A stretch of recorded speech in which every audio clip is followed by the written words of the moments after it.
I will be talking about coloring of engineering plastics with special reference to the automotive applications. If any of you make a part or a component which is seen by the consumer, then do you know what is the most important property? It is not impact strength, it is not tensile strength, it is not melt flow, it is the color. The look, the feel and the color of the parts is one of the most important property. I think it is next only to the price, or maybe in some cases it comes even before the price. So I'll be talking about the process of coloring. The whole day we have heard products, but in my talk I'm not going to talk of a product, I'm going to talk about a process. How do we color plastics, especially engineering plastics? For the purpose of this talk, I would just specify what I consider as the engineering plastics. But before that, let me tell you what are the subjects that I'm going to talk about. First, I will of course define engineering versus commodity plastics, because I would be talking about coloring with respect to the coloring of the common plastics like LD or SD, which we call as commodity plastics. Then we'll compare what are the factors of importance in coloring these two types of plastics. Then we'll talk about methods of coloring. Then colorants for plastics, what are the various colorants available to color these plastics. Then just one or two slides on what are the issues in coloring automotive plastics. And finally, there would be some talk about how do we go about designing master batches for plastics and especially for engineering plastics. Let's go to the classical plastics tree. The items shown in dark blue are the products that I would be covering. Some of them are not technically in this tree known as engineering plastics, but polypropylene has expanded its role from a commodity plastics to engineering plastics, especially in the automotive industry. All these products that I have highlighted in the dark blue color are the products for which we have actually made master batches. I am not covering PET because the main application of PET is in bottles, so I have not covered that. And PA blends is something on which we do not have any experience, so that has also been left out. The high performance plastics, there's very little usage and we have very few requests, practically none so far from our customers for coloring of the so-called high performance plastics. So those have also been left out. So what are the important factors in coloring of plastics, engineering versus commodity? So in this table I have tried to summarize the differences between coloring of commodity plastics versus engineering plastics. Let's start with the first factor, which is one of the more important one, the process temperature. Commodity plastics are normally processed at much lower temperature compared to the engineering plastics. Second is the processing methods. Many of the commodity plastics are colored, they are processed by extrusion, blow molding, and also injection molding, whereas engineering plastics normally are processed by injection molding. Part lifetime. Most of the commodity plastics, 80% of the commodity plastics go for packaging applications, where the lifetime of the colored part is very low. It could be as low as few days to, it rarely exceeds maybe a year. Whereas the lifetime of an engineering plastic part can run into years, it can run into several years. So that's another difference.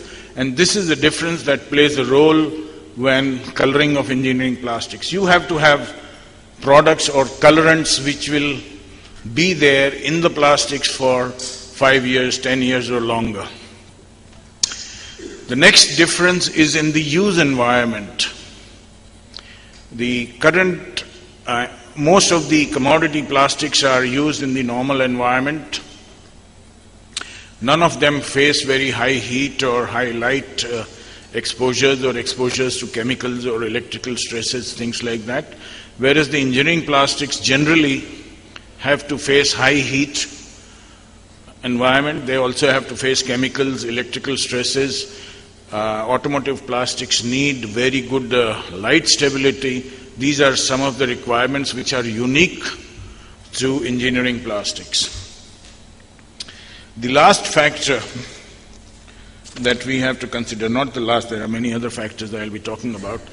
Are there any other additives in the polymer? The packaging applications, the main applications for commodity plastics, are generally not reinforced or not filled. These polymers are generally used as such. The only additive which these polymers have are either antioxidants and in a few, very few cases, UV stabilizers. In engineering plastics, you have glass fibers, you have talc, you have flame retardants. If it's an electrical application, you have several other additives like anti-scratch, etc., etc. Now let's go to some other requirements. The statutory requirements for commodity plastics are rather stringent. If you are supplying material for food contact applications, the packaging waste regulation also is quite stringent in terms of, especially if you're exporting to European countries or US, the packaging waste regulation is very strict. It limits the heavy metals in the plastics, the printing ink, and the color. Consumer goods also have very strict regulation with respect to toxicity. In engineering plastics, we have similar regulations. The well-known one is the RoHS, which is restriction of hazardous substances. Then we have WEEE, that relates to the waste of electrical and electronic equipment. And then we have the well-known ELV, end-of-life vehicle for the auto industry.